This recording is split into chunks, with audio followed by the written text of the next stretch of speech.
এই 12 ভাতারি মাগি তারিনকে কেউ যদি জুতা পেটা করে 4টা জুতার বাড়ি দিবে। এবং আমি যেই কথাগুলো বলছি এটা তাকে বলবে। এবং আরো একটা কথা দর্শকবৃন্দ, আমি আপনাদেরকে রিকোয়েস্ট করব, এই মাগির কোনো নাটক আপনারা দেখবেন না, এই মাগির কোনো অভিনীত কোনো কিছু, কোনো অনুষ্ঠান, এই মাগিকে বয়কট করুন। এই মাগি কোথাও যেন দাঁড়াতে না পারে, তাকে বন্ধ করে দেন। এই সরকারের আমলে নাকি মানবাধিকার লঙ্ঘন হয়। আমার তাদের কাছে প্রশ্ন, জীবন্ত এবং ঘুমন্ত অবস্থায় পেট্রোল মেরে জ্বালাও পোড়াও করে মানুষকে পুড়িয়ে মারাটা কি আপনাদের গণতন্ত্র না স্বাধীনতা? মানুষকে পিটিয়ে, জীবন্ত অবস্থায় পিটিয়ে, সাংবাদিক পুলিশকে পিটিয়ে হত্যা করাটা, মানুষকে হত্যা করাটা কি আপনাদের মানবাধিকার প্রতিষ্ঠিত হয়? আপনারা যেভাবে মানুষকে ভয় দেখিয়ে আতঙ্কগ্রস্ত করেছেন, সেটা কোন মানবিক অধিকার আপনারা প্রতিষ্ঠিত করেছেন? 1975 সালে বঙ্গবন্ধু সহ পুরো পরিবারকে যখন নৃশংসভাবে হত্যা করা হয়, তখন মানবাধিকার কোথায় ছিল আপনাদের? এই ব্যক্তিকে আমি জানি না। দর্শকবৃন্দ, আপনারা যদি এই ব্যক্তি কে, ওনার সম্পর্কে আমার ধারণা নাই। একজন ভদ্রলোক আমাকে লিখেছেন, ওনার নাম খেন ইয়ামিন, উনি লিখেছেন তারিন।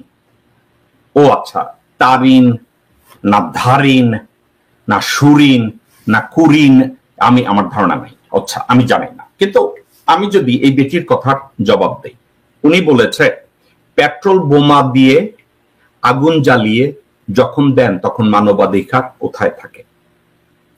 এই তারিনকে রাস্তার ভিতরে কেউ যদি দেখেন, জুতা দিয়ে 2টা বাড়ি যদি দেন, একটা বাড়ির দাম হবে 50,000 টাকা। 2টা বাড়ি যদি দেন তাহলে 1 লাখ টাকা। আর যদি 4টা বাড়ি দেন 2 লাখ টাকা। এবং এই টাকাটা আমি 10 মিনিটে আপনাদেরকে পে করবো, এই বেটিরে যদি কোথাও আপনারা পান। এবং বাড়ি দিয়ে আমি যেই কথাগুলো বলি, এই বেটিকে, এই হারামজাদি শুয়োরকে এই কথাটা বলবেন। সে বলছে পেট্রোল বোমা দিয়ে আগুন জ্বালিয়ে যদি এটা করা হয়। হারামজাদি বেটি, বাংলাদেশে যতগুলো পেট্রোল বোমা দিয়ে কারো গায়ে আগুন জ্বালানো হয়েছে, এর প্রত্যেকটা, এই বোমার পাউডার এবং পেট্রোল বোমের প্রত্যেকটা লজিস্টিক এবং সাপোর্ট এসেছে ইন্ডিয়া থেকে। এবং এইগুলা এনেছে পঙ্কজ দেবনাথ নামের একজন বোমাবাজ। পঙ্কজ দেবনাথ তার বিহঙ্গ পরিবহনে ভারত থেকে বোমা বানানোর ম্যাটেরিয়াল এনে বরিশালের মেহেন্দিগঞ্জে বসে এবং ঢাকায় আরকে মিশন রোডের হিন্দু মন্দিরে বসে এই বোমাগুলো বানানো হয়েছে।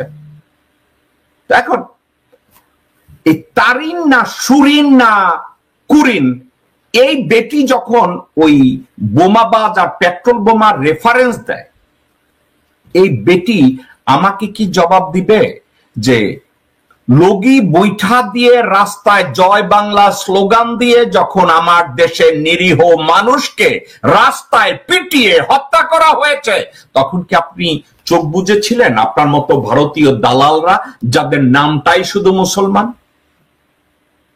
2013 সালের ফেব্রুয়ারিতে, যখন ফেব্রুয়ারি বা মেতে 5ই মে আমার ভাইদেরকে, হেফাজতের ভাই বোনদের ভাইদেরকে যখন শাপলা চত্বরে সরাসরি গুলি করে হাজার হাজার নিরীহ ছাত্রদেরকে খুন করা হয়েছিল, ওটা কি ছিল? মানবাধিকারের সুরক্ষা না মানবাধিকারের লঙ্ঘন? এই অভিনেত্রীকে জুতা দিয়ে 4টা বাড়ি দিয়ে 2 লক্ষ টাকা নেওয়ার মতো কেউ আছে? 2 লক্ষ ডলার টাকা নেওয়ার মতো কেউ আছে? যদি থাকে, এই মাগিকে ধরতে হবে রাস্তায়, এই মাগিকে পিটাতে হবে রাস্তায়।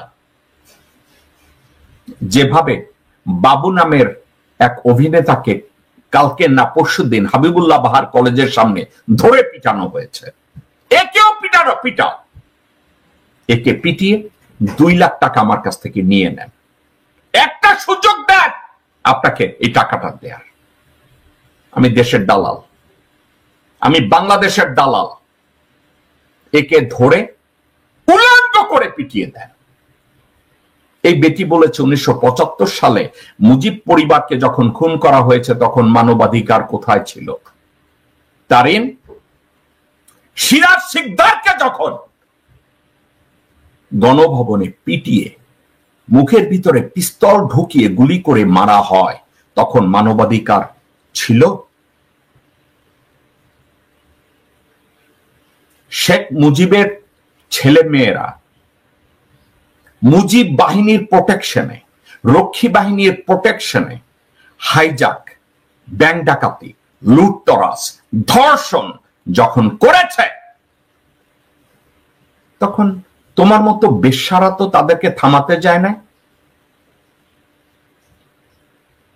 সিরাজ শিকদার মেরে ফেলার আগে সে পানি চেয়েছিল, তখন তোমার মতো বেশ্যা তাকে তো পানি আগে দেয় নাই। মানবাধিকারের লঙ্ঘনের কথা বলো। গত 17 বছরে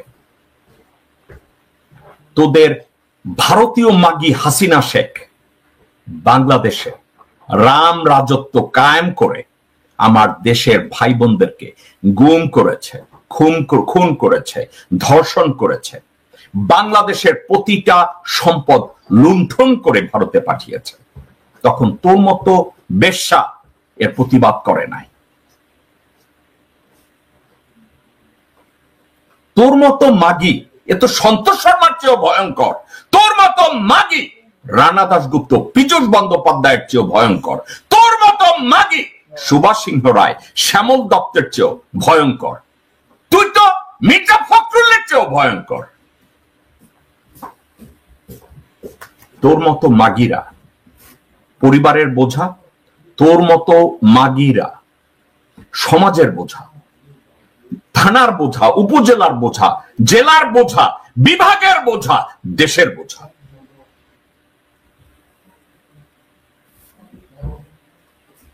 এই 12 ভাতারি মাগি তারিনকে কেউ যদি জুতা পেটা করে 4টা জুতার বাড়ি দিবে। এবং আমি যেই কথাগুলো বলছি এটা তাকে বলবে। এবং আরো একটা কথা দর্শকবৃন্দ, আমি আপনাদেরকে রিকোয়েস্ট করব, এই মাগির কোনো নাটক আপনারা দেখবেন না, এই মাগির কোনো অভিনীত কোনো কিছু, কোনো অনুষ্ঠান, এই মাগিকে বয়কট করুন। এই মাগি কোথাও যেন দাঁড়াতে না পারে, তাকে বন্ধ করে